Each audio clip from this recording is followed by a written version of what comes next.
बचपन में मम्मी जब मुझसे कहती थी कि मेरी बच्ची बहुत सुंदर है तो मुझे इस बात से बहुत खुशी होती थी, पर आज इसी बात से मैं सबसे ज्यादा दुखी हूँ। काश भगवान मुझे बदसूरत बना दे ताकि कोई मुझे देखना भी पसंद ना करे, या तो मेरे माँ बाप मुझे लौटा दे जिनके होते हुए मुझे जबरदस्ती छूना तो दूर, कोई घूर के भी ना देख सके।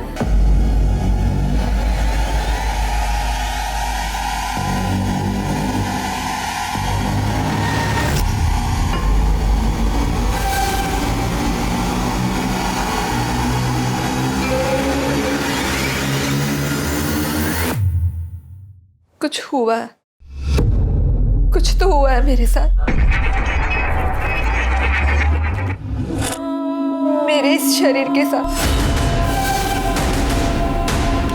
पर क्या, कब, किसने, कुछ समझ नहीं आ रहा।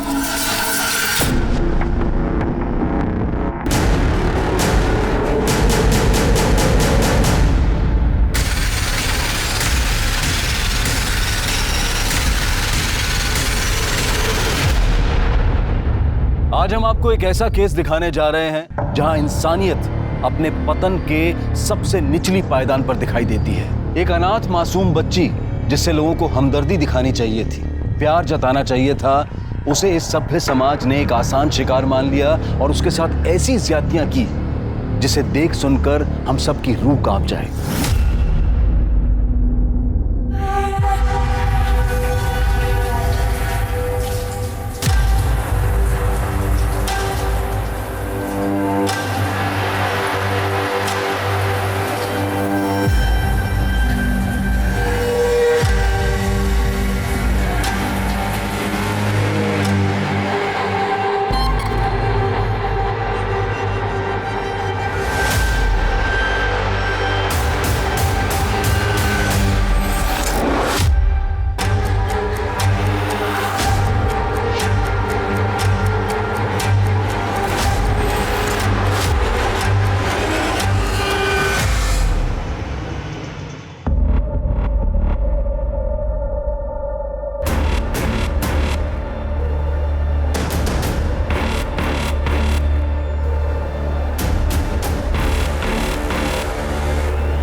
क्या कर रहे हो तुम? मुझे लगा कि तुम्हें ठंड लग रही होगी, इसलिए चादर दे रहा था।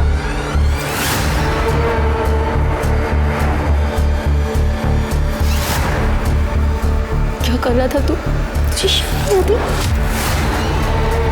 अरे तेरी बुआ की बेटी है वो, तेरी बहन है वो, और तू? अरे ऐसा कुछ नहीं है जैसा आप सोच रही हो।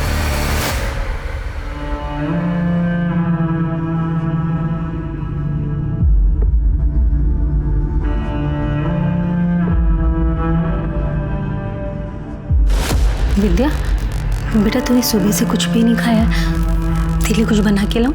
हाँ, कुछ तो खा ले बेटा।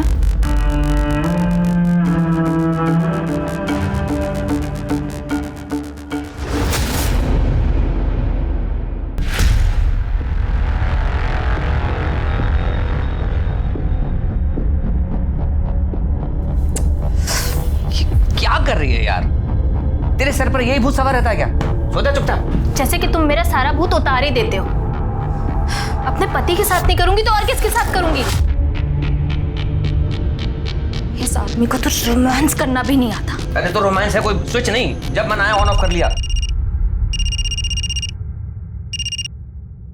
हेलो चाचू प्लीज मुझे यहाँ से ले जाओ। विद्या बेटा क्या हुआ? मुझे मामा जी के घर से ले जाओ। विद्या मैं तुम्हें ले जाऊंगा, पहले ये बताओ कि हुआ क्या, तुम रो क्यों रही हो? वो संतोष भैया ना बड़े गंदे, घूरते रहते हैं और यहाँ हवा छूने की कोशिश करते हैं। क्या? चाचू प्लीज मुझे ले जाओ, मैं नहीं रह सकती यहाँ पे। बेटा आप डरो नहीं, मैं आपको कल लेने आ रहा हूँ।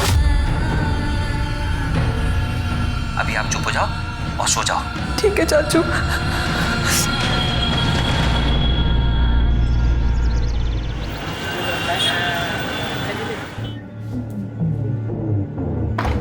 विद्या, विद्या।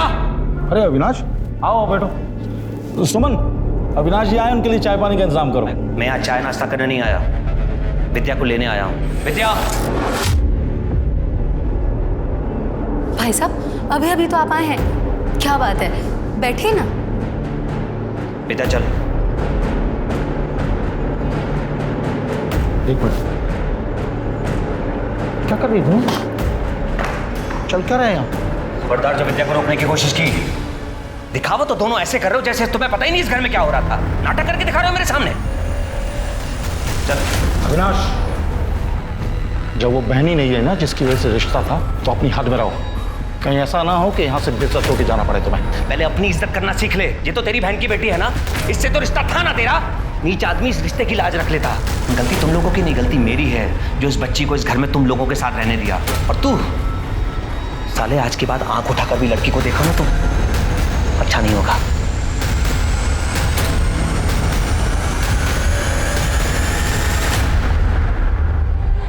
अच्छा हुआ अविनाश भाई साहब विद्या को यहाँ से लेकर चले गए, थोड़ी दिन और रुकती तो पता नहीं इसके साथ क्या होता।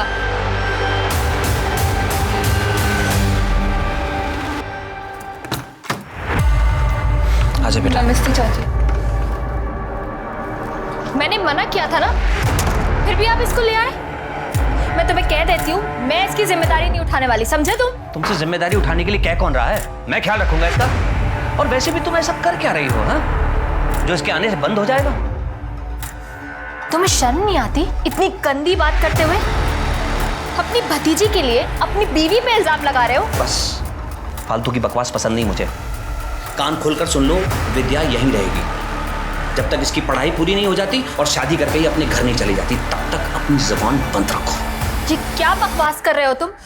चाची प्लीज, मैं आपके पैर पड़ती हूँ, प्लीज मुझे यहाँ रहने दो। अब जो बोलोगी मैं वैसा करूँगी, घर का सारा काम कर दूँगी। मुझे मामा जी के यहाँ नहीं जाना है, प्लीज मुझे यही रहने दो, प्लीज चाची। हट, छोड़ पैर मेरे। ये क्या नाटक लगा रखा है चाचा भतीजी ने?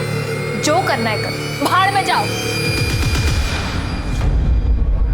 हाँ बेटा, खड़ी हो।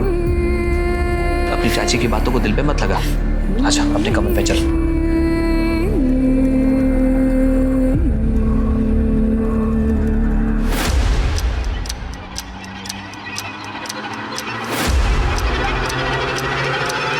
कुछ खो गया क्या? क्या ढूंढ रहे हो? नहीं, मैं घड़ी से पहने ही हुई है घड़ी। मैं बताओ। लो बेटा। विद्या, हमने प्रिंसिपल से बात कर ली है। कल तुम्हारा 12th में एडमिशन हो जाएगा और परसों से तुम स्कूल जा सकती हो।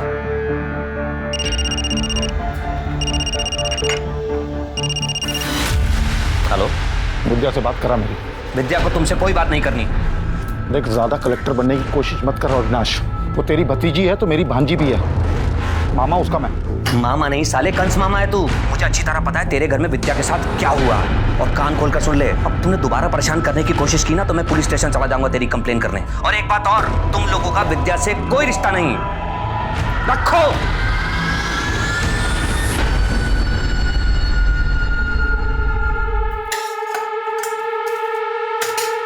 महारानी जी, आराम करके फुर्सत मिल गई हो तो थोड़ा घर का काम करेंगी, या आपने भी अपने चाचा की तरह मुझे इस घर का नौकर समझ के रखा है?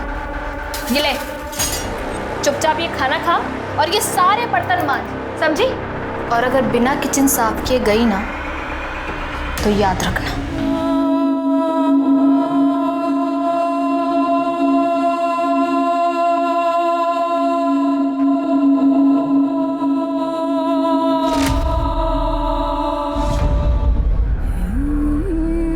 बेटा, पहले आराम से खाना खा ले, उसके बाद पढ़ाई कर लेना।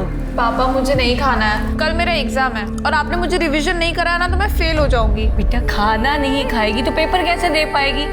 देख, मैंने तेरे मनपसंद की सब्जी बनाई है।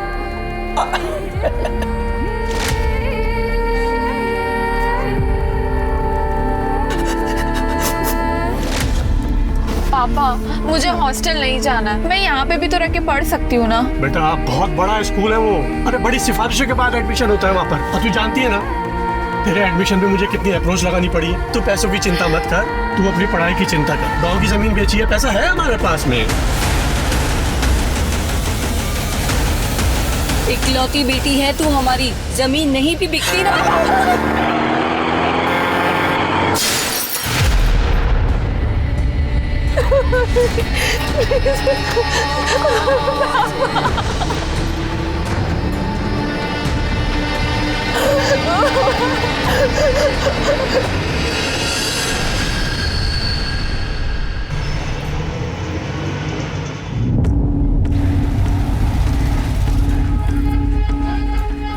अच्छा सुन, मैं ज़रा पंडिताइन से मिलकर आती हूँ, तो ये सुला लेके घर जाओ, ठीक है?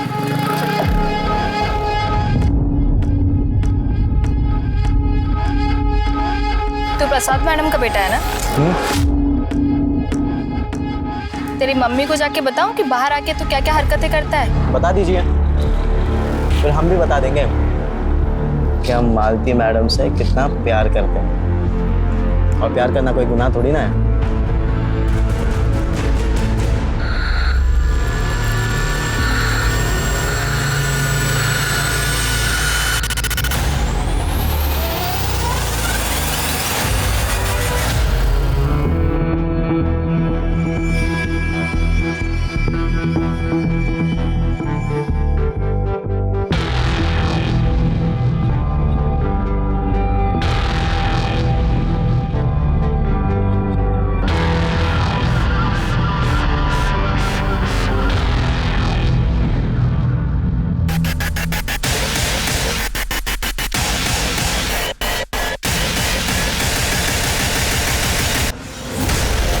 विद्या, जिसके माता पिता उसे हर तरह की खुशी और सुरक्षा देना चाहते थे, वो अब इस दुनिया में नहीं रहे और विद्या लाडली बेटी से अनाथ बन गई और अपने रिश्तेदारों की मोहताज हो गई। जहां उसके रिश्तेदारों को, समाज को उसके प्रति संवेदनशील होना चाहिए था, वहीं वो उसके एकदम विपरीत अत्याचारी बन गए। विद्या एक मासूम बच्ची जो पहले से ही दर्द में थी।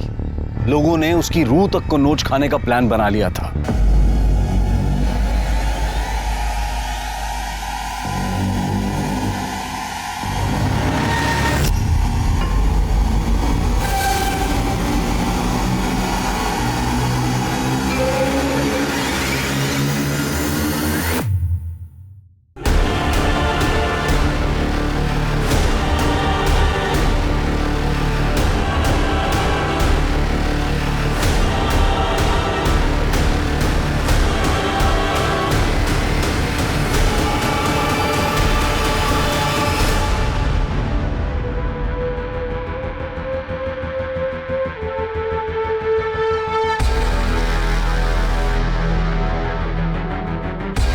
कुछ तो हुआ है मेरे साथ, मेरे इस शरीर के साथ, पर क्या, कब, किसने, कुछ समझ नहीं आ रहा।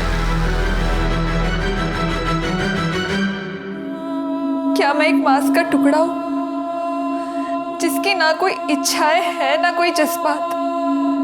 क्या मैं हमेशा उन लोगों के लिए एक भोग की चीज बनकर रह जाऊंगी?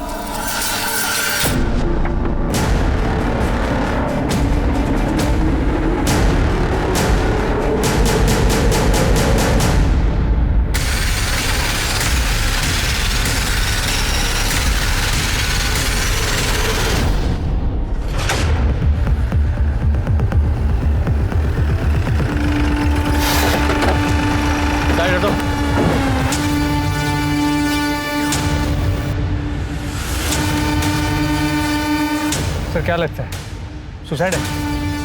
मिश्रा, इतनी जल्दी में क्यों हो? पहले आसपास चेक करो, छानबीन करो, देखो कुछ पता चलता है तो। बॉडी नीचे उतारो।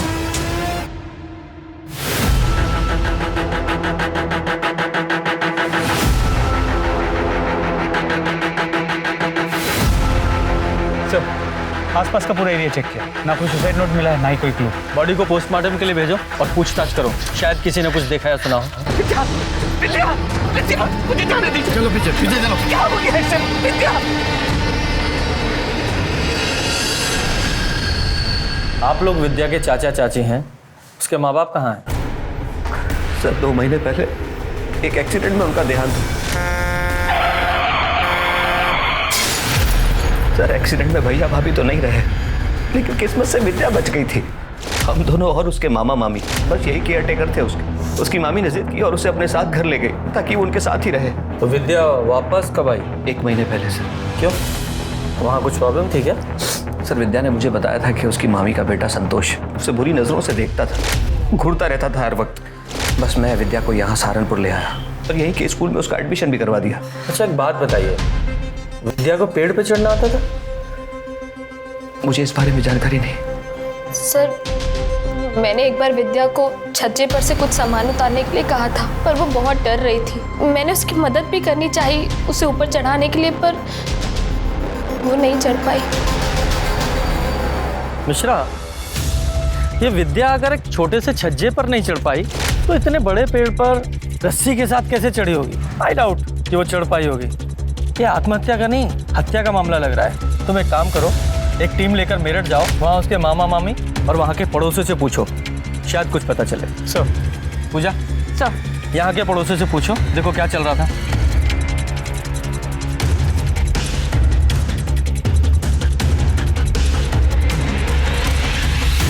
विद्या को पेड़ से लटका के मार दिया गया।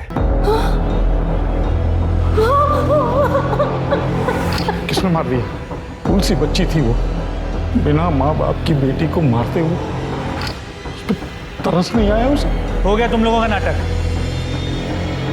अविनाश ने हमें सब कुछ बता दिया है। तेरे इस बेटे की बुरी नजर थी उस पे। नहीं, ऐसा कुछ नहीं था। बकवास कर रहा है वो अविनाश। अच्छा, इसलिए 1 महीने के अंदर यहाँ से अपने चाचा के घर वापस चली गई और वहाँ जाती 1 महीने के अंदर उसका मर्डर भी हो गया। कैसे? देखिए, ये अविनाश ना एक नंबर का कमीना आदमी है। किसी ने विद्या को हमारे खिलाफ भड़काया और जबरदस्ती उसको यहाँ से ले गया, और हम तो बेटी की तरह पालते थे उसको। असली कहानी है सर कि विद्या के बाप ने उसके नाम पे 25 लाख की प्रॉपर्टी की थी कि वो 18 साल की होगी वो तभी मिलेगी, और अभी कुछ महीनों में 18 साल की होने वाली थी वो, इसलिए वो उसको ले गया यहाँ से। वो घटिया से आदमी कुछ भी बोल रहा है और आप मान रहे हैं? सर, 25 लाख रुपए का लालच महेश को था, मुझे नहीं। तभी तो वो विद्या को लेके चला गया। अगर मुझे लालच होता तो मैं जाने देता उसे। मैं उसका चाचा हूं सर, उसकी जिम्मेदारी और पहला हक मेरा बनता है। तो वो 25 लाख रुपए की प्रॉपर्टी किसको मिलेगी अब? भगवान जाने किसे मिलेगी।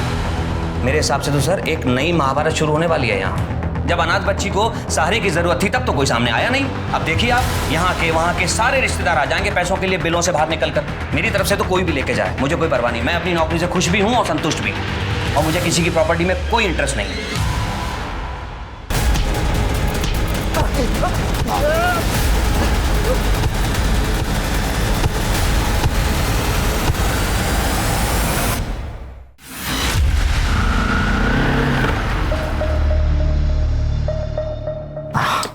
क्या है, जब देखो सब्जियां ढोते रहती हो। चलो बैठो, लॉज लेके चलता हूँ तुम्हें, मजे करा के लाता हूँ। पुलिस ने हमें साथ में देख लिया ना तो हम दोनों के पीछे पड़ जाएगी। सुन, भूल जा मुझे और आइंदा मुझसे मिलने की कोशिश मत करना, समझा? ये पुलिस का चूना ना हमें नहीं किसी और को लगाना, समझे? और मुझे तुमसे जो भी चाहिए, जब भी चाहिए, तुम्हें देना पड़ेगा। एक बार मैं बात समझ में नहीं आती क्या? कहा ना नहीं जाऊंगी तेरे साथ, अब चुपचाप यहाँ से निकल, बेवकूफ कहीं का।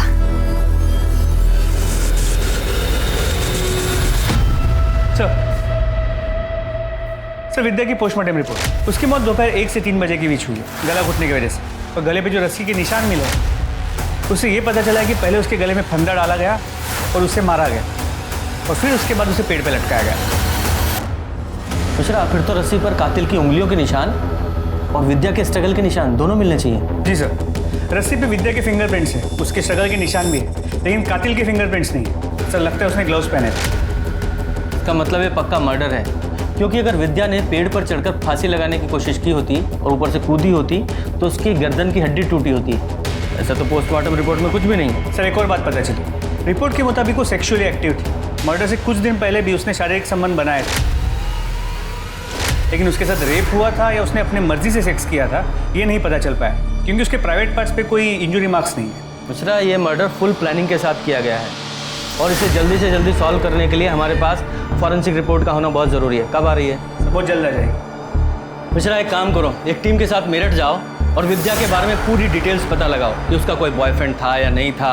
अगर कोई बॉयफ्रेंड नहीं था तो कोई ऐसा आदमी जिसकी नज़र उस अनाथ और अकेली लड़की पर थी, क्योंकि अविनाश के बयान के मुताबिक उसके मामा का लड़का संतोष उसकी विद्या पर गंदी नज़र थी। तब तक हम यहाँ अविनाश के साथ पूछताछ करते हैं, क्योंकि पोस्टमार्टम रिपोर्ट के मुताबिक मरने के 4-5 दिन पहले विद्या के साथ सेक्स हुआ था। तो हो सकता है वो आदमी यही हो जिसने उसके साथ ये सब किया। सर वैसे मरे हुए इंसान के बारे में बुरा नहीं बोलना चाहिए, पर सर विद्या की चाल चलन ठीक नहीं थी। वो सर मोहल्ले के हर जवान लड़के पर डोरे डालती थी। सर पता नहीं क्या जादू करती थी कि सारे जवान लड़के उसके पीछे घूमने लगते थे।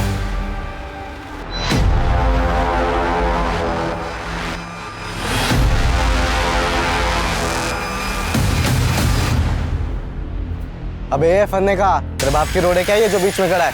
चल रास्ता छोड़। सुनाई नहीं देता क्या देखो हैं? बे तेरे से बात कर रहा हूँ। तेरे कानपुर में हड़ताल है क्या?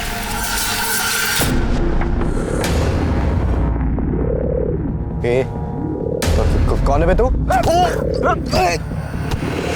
नगर सेवक का बेटा हूँ मैं। अबे क्यों मार रहा है?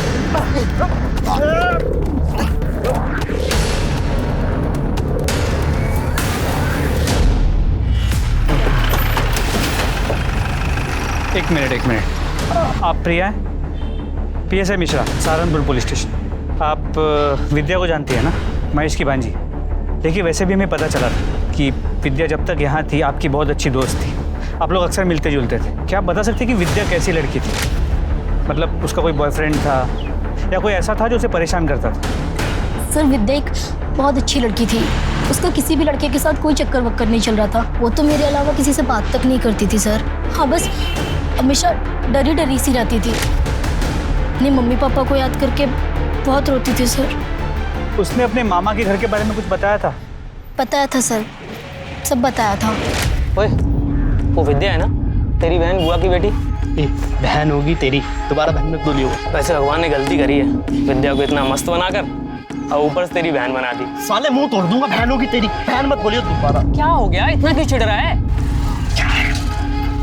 क्या हो गया? एक तो कब से ट्राई कर रहा हूँ, हाथ नहीं लगने दे रही, और ऊपर से तू परेशान कर रहा है। अरे विद्या तू आ गई? ये देख क्या लाया हूं तेरे लिए मैं, आइसक्रीम। ये ले। मुझे नहीं खानी है। अरे खाना। मामा जी आप खा लो, मुझे नहीं चाहिए। अरे तेरा इंतजार कर रहा, तेरे लिए लाया हूं। आप खा लो। अरे मैं खिलाता हूँ, मैं खिलाता हूँ।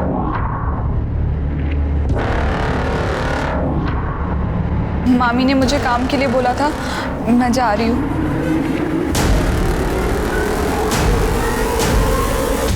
उसने मुझे अपने चाचा चाची के बारे में भी बताया था, तो मैंने ही उसे आइडिया दिया था कि वो अपने चाचा के घर चली जाए ताकि इन सब चीज़ों से बच सके।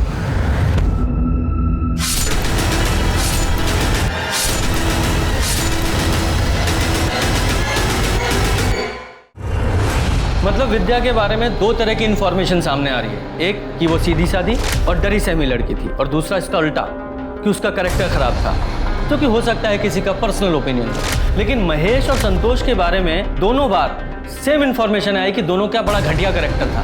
एक काम करो, ये संतोष और महेश दोनों के कॉल रिकॉर्ड्स और मोबाइल लोकेशंस निकलवाओ, और विद्या के बारे में पूरी डिटेल्स निकालो और ज़्यादा। सर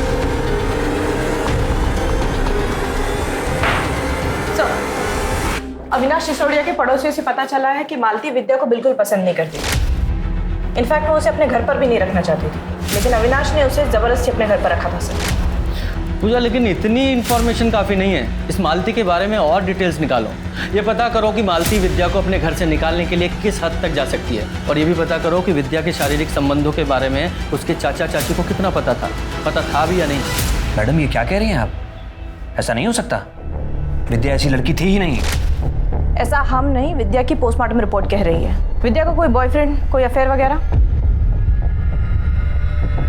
मुझे क्या देख रहे हो? मुझे क्या पता स्कूल जाने के नाम पे क्या क्या करती थी। बताओ, 1 महीना भी नहीं हुआ और क्या क्या सुनने को मिल रहा है। पता नहीं मेरठ में भी क्या क्या गुल खिला के आई होगी। मुझे तो शुरुआत से ही लगता था, शक्ल से जितनी सीधी लगती है ना, अंदर से उतनी घुन्नी होगी। ठीक है, फिलहाल हम जा रहे हैं, जरूरत पड़ने पे दोबारा आएंगे। नजर रखो इस मालती पे। विद्या का तो पता नहीं, लेकिन ये मालती ना शक्ल से सीधी है ना हरकतों से। बहुत कुछ छुपा रही है ये औरत। सर विद्या की फोरेंसिक रिपोर्ट से पता चला है कि उसके पेट में और खून में केमिकल के ट्रेसेस मिले। सर ये केमिकल खास तरह की जड़ी बूटी में पाया जाता है, इसका स्वाद मीठा होता है और अगर किसी को बिना बताए खिलाया जाए उसे पता भी नहीं चले।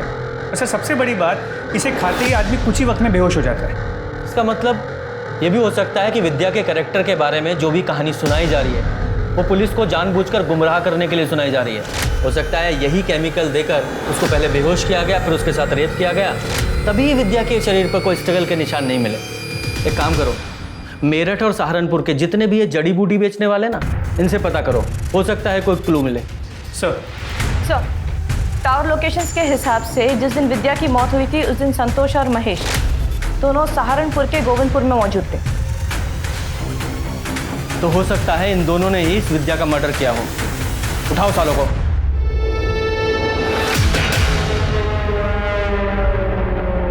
एक मिनट बात करते हैं। अबे क्या चाहिए? अबे मार क्यों अबे कौन है तू? सारे नगर से का बेटा, उसे काट दूंगा तुझे मैं।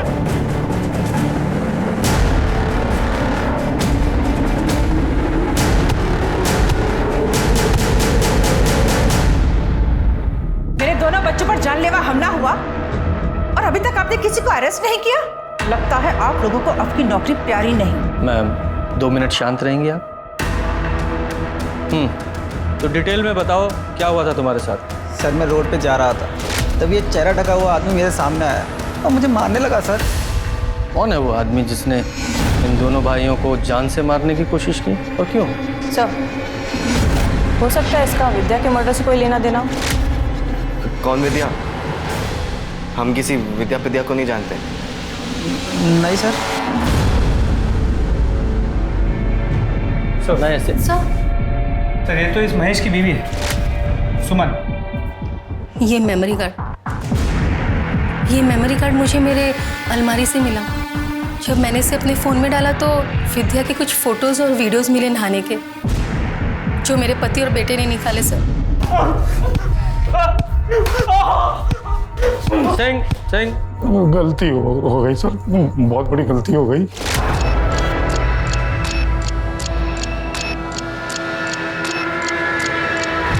ये क्या करें आप? पता नहीं, नेटवर्क नहीं मिल रहा है। क्या हुआ? सब समझती हूँ मैं। अरे भांजी है आपकी सगी बहन की बेटी, आपको शर्म नहीं आती है सब करते हुए? क्या बकवास कर रही है तू? मैं सोच भी नहीं सकता हूँ ऐसा। हेलो सुमन सब भाग गई थी, लेकिन उसे ये नहीं पता था कि मैंने विद्या की नहाते हुई फोटो खींच ली है और अपने मेमोरी कार्ड में डाल के अपने अलमारी कपड़ों के पीछे छुपा दिया। मैं उस फोटो का फायदा उठा पाता उससे पहले विद्या अपने चाचा के साथ यहाँ सहारनपुर चली आई सर, और मेमोरी कार्ड भी गायब था। मैंने पूरे घर में मेमोरी कार्ड ढूंढा सर, मुझे नहीं मिला। मैंने विद्या से बहुत बार पूछा, लेकिन उसने मना कर दिया कि उसके पास मेमोरी कार्ड नहीं है। विद्या, उन्हें अलमारी से मेरा मेमोरी कार्ड चुराया ना? निकाल। नहीं मामा जी, मुझे कोई मेमोरी कार्ड नहीं पता। प्यार से बोले, तुझको समझ नहीं आ रहा? कार्ड निकाल। मुझे नहीं पता मेमोरी कार्ड, सही में मुझे नहीं पता। तेरी वजह से कोई प्रॉब्लम हुई ना तो जान से मार दूंगा तुझे। उसे डरा धमका के हम लोग वापस मेरठ चले आए। वापस चला गया? झूठ बोलता है। विद्या को डरा धमका कर वापस गया था या मर्डर करके? नहीं सर, हमने किसी को नहीं मारा है सर। तो फिर ये तू भी सपने देखता था ना उसके साथ सोने के? हमने ये भी पता किया है कि तूने उसे दोस्तों के जरिए उसे बदनाम किया था। हाँ, उसका कैरेक्टर खराब करना चाहता था तू। सर मैंने उसे नहीं मारा सर। एक्चुअली मुझे कोई लड़की भाव नहीं देती थी, तो मैंने सोचा कि विद्या घर पर ही है तो उसे ही पटा लेता। फिर उसने भी मुझे भाव नहीं दिया तो मुझे गुस्सा आ गया और मैंने उसे बदनाम करना शुरू कर दिया। तेरी तो वो बहन थी ना? सर नहीं मारा।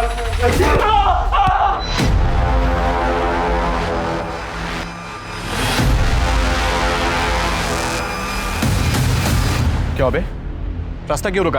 चल हट, जाने दे। मालती को जानता है तू? हाँ, क्या बात कर रहा था उससे? तेरे को क्यों बताऊं? पुलिस किधर भागता है? तलाशी करो। ये सब जेब में लेके घूमता है, किसको मारा इसने? सर ये मेरा भाई है प्रकाश। और ये है वो पंच जिससे तुम्हारे भाई ने नितिन और अनिल दोनों को मारा। क्यों मिश्रा, इतनी आसानी से नहीं बोलेगा, थोड़ी खातिर करो इसकी। सर सर बताती हूँ। बताओ। मेरे पति अविनाश मुझ पर बिल्कुल ध्यान नहीं देते, ना वो मुझे खुश कर पाते और ना ही बच्चा दे पाते, और इसीलिए मैंने नितिन के साथ अफेयर कर लिया। आगे बोलो। वही मेरी जिंदगी की सबसे बड़ी भूल थी। हम लौट जाते थे और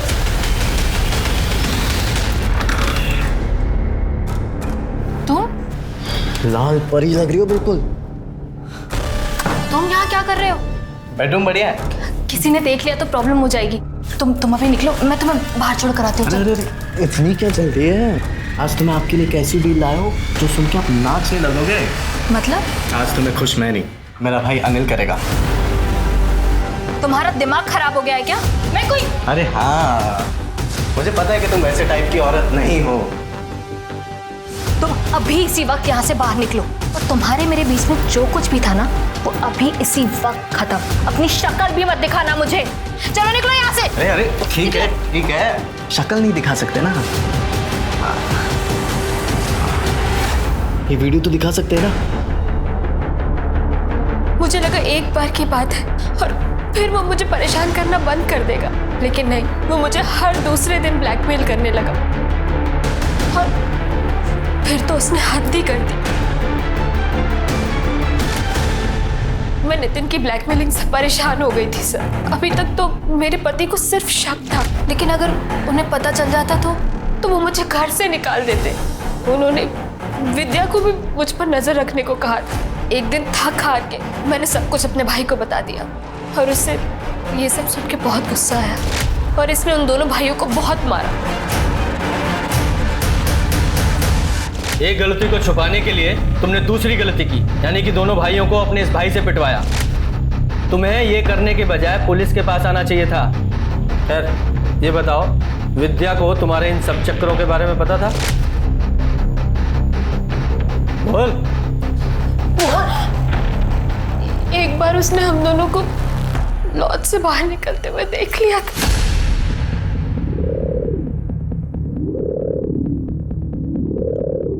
सुन, तूने अभी जो यहाँ देखा ना, किसी को बताना मत समझी। अगर तेरे चाचा को पता चला ना, तुझे घर से निकाल दूंगी और भेज दूंगी तेरे मामा के पास। नहीं, मैं चाचू को कुछ नहीं बोलूंगी। विद्या के बोलने के बाद भी तुझे डर था कि कहीं वो तेरे पति को ना बता दे, इसलिए तूने और तेरे भाई ने मिलकर विद्या को मार डाला। नहीं सर, हमने ऐसा कुछ नहीं किया। ऐसा नहीं तो कैसा किया? चारा बनाकर उन दोनों भाइयों के सामने विद्या को डाल दिया। नहीं सर, मैं तो खुद गलती से उन कमीनों के चंगुल में फंस गई थी। फिर मैं उस बेचारी मासूम विद्या को क्यों फंसाती? बेचारी मासूम विद्या? जब तूने विद्या को जड़ी बूटी देकर बेहोश करके उन भेड़ियों के सामने डाला था, तब नहीं ख्याल आया बेचारी मासूम विद्या का? सच बोल, क्या है? बोल। हमें पता है वो जड़ी बूटी तूने कहां से खरीदी, और उस जड़ी बूटी बेचने वाले ने भी तुम्हें पहचान लिया है। झूठ बोलने से कोई फायदा नहीं है। बोल, सारी बात बता। सर, मुझसे बहुत बड़ी गलती हो गई। क्या किया था तूने उसके साथ? एक दिन जब मैं और विद्या मार्केट से आ रहे थे। सॉरी। ये तू कहाँ जा रही है? अच्छा सुनना, मुझे इसके मजे चाहिए। बकवास बंद कर, वो बच्ची। अबे चुप, अम्मा बनने की कोशिश मत कर। तुझे जो कुछ भी करना है ना, मेरे साथ कर ले, पर प्लीज उसको छोड़ दे। पकड़ो भाई। तू कुछ दाल चावल खाती है क्या? नहीं ना। अगर मैं तेरा वो वीडियो इस सारे शहर में वायरल कर दूं, वो वीडियो अगर इस सारी दुनिया ने देख ली ना, तो वो प्रॉब्लम भी तेरे लिए छोटी नहीं है। क्यों फालतू का रिस्क ले रही है? कल हम घर आएंगे, सारी चीजें तैयार करके रखना। विद्या, ये ले तेरी चाय।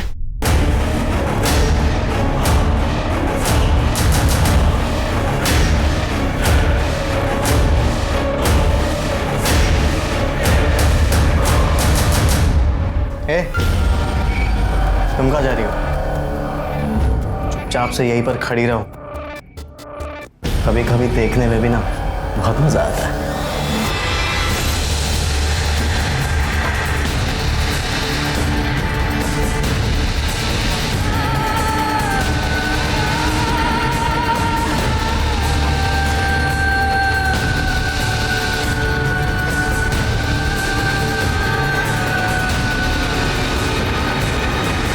विद्या को जब होश आया तो उसे समझ में आ गया था कि उसके साथ कुछ हुआ है, लेकिन क्या हुआ है, किसने किया है, वो कुछ समझ नहीं पा रही थी। उसने मुझसे पूछा भी, पर मैंने उसे कुछ नहीं बताया। उसके बाद भी नितिन और उसका भाई हमारे घर कई बार आए और विद्या के साथ जबरदस्ती की। सर, उसके कुछ दिन बाद विद्या का मर्डर हो गया, पर सर उसके मर्डर में मेरे और मेरे भाई का कोई हाथ नहीं। मैं सच कह रही हूँ, हमने कुछ नहीं किया सर। तुझे पता भी है तूने किया क्या है? तेरी वजह से एक अनाथ मासूम बच्ची की जिंदगी बर्बाद हो गई। मिश्रा, ये नितिन, उसके भाई और उसके दोस्तों को ब्लैकमेलिंग और रेप के चार्ज में अरेस्ट करो और साथ में इन दोनों को भी अंदर डालो। हम अपने रिश्तेदारों से प्यार और भरोसे की उम्मीद रखते हैं, पर मुझे क्या मिला? सिर्फ विश्वासघात। मेरे इस शरीर को दरिंदों के सामने मांस के टुकड़े की तरह फेंका गया, जैसे मैं कोई इंसान नहीं, हवस बुझाने वाली एक चीज हूँ।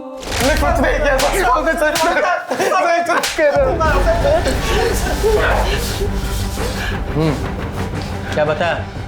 अबे बता ना, बोल, बता।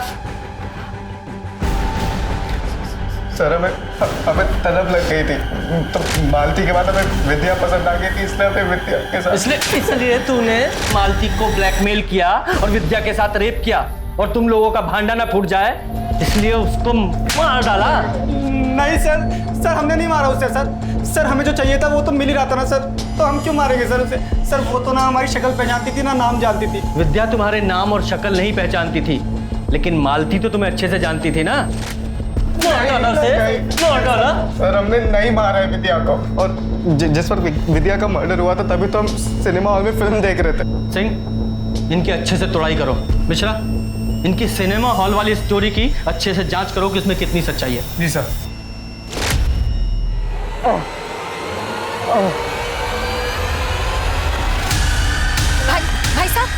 भाई साहब क्या हुआ आपको? तो बहुत खून निकल रहा है।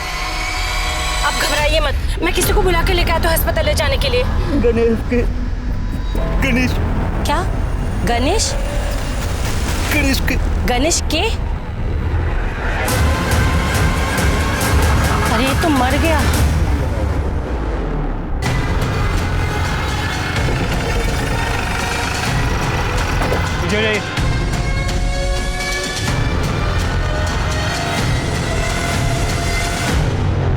जरा आसपास चेक करो। सर, लगता है चाकू मारा गया। मिश्रा, जरा जेबी चेक करो। मोबाइल, पर्स, कुछ भी नहीं। मतलब कातिल नहीं चाहता था कि इसकी आइडेंटिटी किसी को पता चले, इसलिए मोबाइल, पर्स, आईडी कार्ड सब ले गया। सिंह, कुछ मिला? नहीं सर, मर्डर वेपन या आईडी प्रूफ कुछ भी नहीं मिला। ठीक है, बॉडी को पोस्टमार्टम के लिए भेजो। सर, और वो औरत कहाँ है जिसने फोन किया था? जी मैंने किया था। आपने उस आदमी को देखा था जिसने इसे चाकू मारा? जी नहीं, जब तक मैं यहाँ आई तब तक वो तड़प रहा था, बस एक नाम ले रहा था। गणेश। गणेश? गणेश के। गणेश के। गणेश के। पूजा, सर स्टेटमेंट लो। Yes sir. मिश्रा, ये गणेश के, इसका क्या मतलब हुआ? सर हो सकता है कि ये अपने किलर का नाम ले रहा है।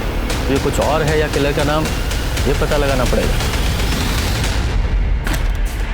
सर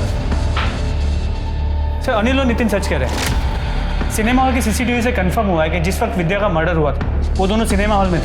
अगर इन दोनों ने भी विद्या का मर्डर नहीं किया, फिर कौन है जिसने उसका मर्डर किया? जिस आदमी की हमें डेड बॉडी मिली थी उसके फोटोज मैंने अपलोड किए अपने साइट पे। जानकारी मिली है सर। उस आदमी का नाम बाबू गुजर है सर। सर बाबू गुजर हिस्ट्री शीटर था।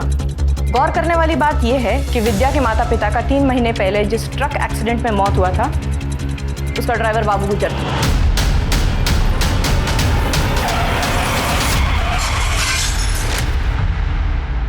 और एक बात, बाबू गुजर पिछले 6 महीने से फरार था, वांटेड क्रिमिनल था सर। ये बाबू के ट्रक से विद्या के माँ बाप की गाड़ी का एक्सीडेंट होना और इस बाबू का यहाँ गोविंदपुरा में जहाँ विद्या रहती है यहाँ मर्डर होना महज इत्तेफाक नहीं हो सकता। देखो विद्या के माँ बाप के साथ साथ विद्या के मर्डर में भी इस बाबू का हाथ हो सकता है। और ये बाबू मरते वक्त क्या बोला था? गणेश के इसका क्या मतलब है? सर गणेश के का मतलब तो अब तक नहीं समझ में आया, लेकिन इस बाबू गुर्जर का एड्रेस हम उसके रिकॉर्ड से निकाल सकते हैं। किधर? सर यहीं पे आगे दूसरा घर। सही है बाबू गुर्जर। यहाँ का ताला तो पहले ही टूटा हुआ है, लगता है हमसे पहले कोई यहाँ पहुँच चुका था। चलो अंदर चल के देखते हैं। सर आपने सही कहा था, हमसे पहले कोई यहाँ आ चुका है। हाँ, और शायद उसे वो मिल भी चुका हो जिसकी तलाश में वो यहाँ आया था। लेकिन फिर भी घर की अच्छे से तलाशी लो, घर का कोना कोना छानो।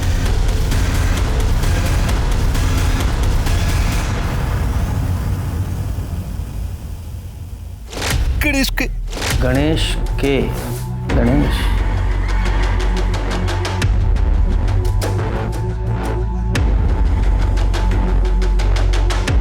गणेश के पीछे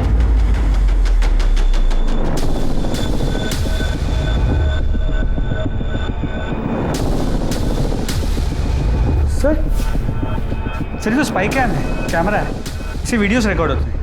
सर कहीं बाबू मरने से पहले इस पेन के बारे में तो नहीं बताना चाहता था? हो सकता है कातिल ने इसी की तलाश में इस घर की यह हालत की है और इसी में कुछ ऐसा रिकॉर्ड है जिसकी वजह से बाबू की जान गई।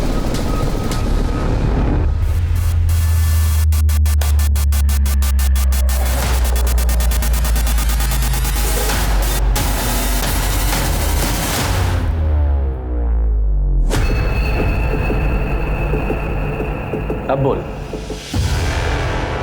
सहारनपुर दिल्ली हाईवे के लिए सरकार ने बहुत सारे लोगों से जमीनें ली थी और अच्छा खासा मुआवजा भी दिया था। हमारी भी जमीन ली गई थी, लेकिन मेरे हिस्से में क्या आया? चंद टुकड़े। जानते हैं क्यों? क्योंकि मेरे अपने ही भाई ने धोखा देकर सारी जमीन अपने नाम करा ली। मैं बदले की आग में जल रहा था, इसलिए मैंने बाबू को सुपारी देकर ट्रक से उन दोनों का एक्सीडेंट करवा दी।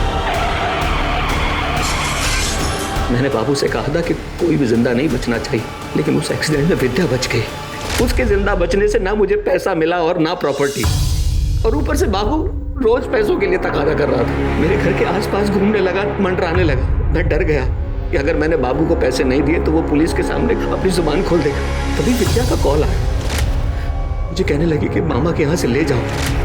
तभी मुझे एक प्लान आया। मैंने बाबू से बात की और 1 महीने की मोहलत और ले ली। मैंने सोचा इस 1 महीने में विद्या को भी ठिकाने लगा दूंगा और 25 लाख रुपए और प्रॉपर्टी अपने नाम करा सकूं। पर एक दिन जब विद्या स्कूल से आ रही थी, मैंने सारी तैयारी पहले से ही करके रखी थी, तो मैंने एक फंदा बना के उसके गले में उसका गला घोट दिया। सब कुछ प्लान के मुताबिक चल रहा था, लेकिन पता नहीं बाबू गोविंदपुरी में उस दिन कहाँ से आके टपक पड़ा। तो खींच के बांध दिया ताकि सबको लगे कि एक सुसाइड है। बाबू मुझे धमकी देने लगा कि उसके पास मेरे खिलाफ सबूत है। अगर मैंने सुपारी की रकम के अलावा 10 लाख रुपए और नहीं दिए तो वो सारे सबूत पुलिस को दे देगा। कहाँ से देता मैं उसे पैसे? तब मुझे ख्याल आया कि जब मैं अपने भाई भाभी को पैसों के लिए मार सकता हूँ तो बाबू की औकात क्या है?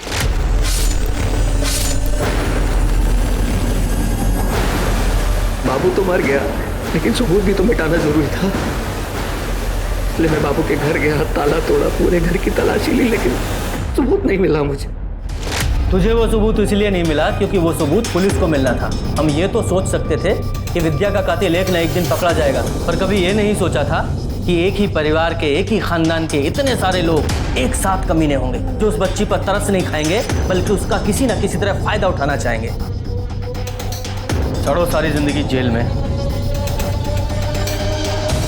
अविनाश, महेश, संतोष, नितिन और बाबू जैसे लोगों को जानवर कहना दरअसल जानवरों के साथ ज्यादती होगी, क्योंकि जानवर भी तब हमला करता है जब वो असुरक्षित महसूस करता है या फिर अपना पेट भरना चाहता है। लेकिन किसी लाचार, मासूम, जरूरतमंद इंसान को सहारा देने से पहले हम उसका फायदा उठाने की सोचते हैं। जब भी ऐसी प्रवृत्ति, ऐसे विचार हमें अपने अंदर पनपते हुए दिखाई दें तो हमें तुरंत सतर्क हो जाना चाहिए, क्योंकि इसके परिणाम कभी भी अच्छे नहीं हो सकते।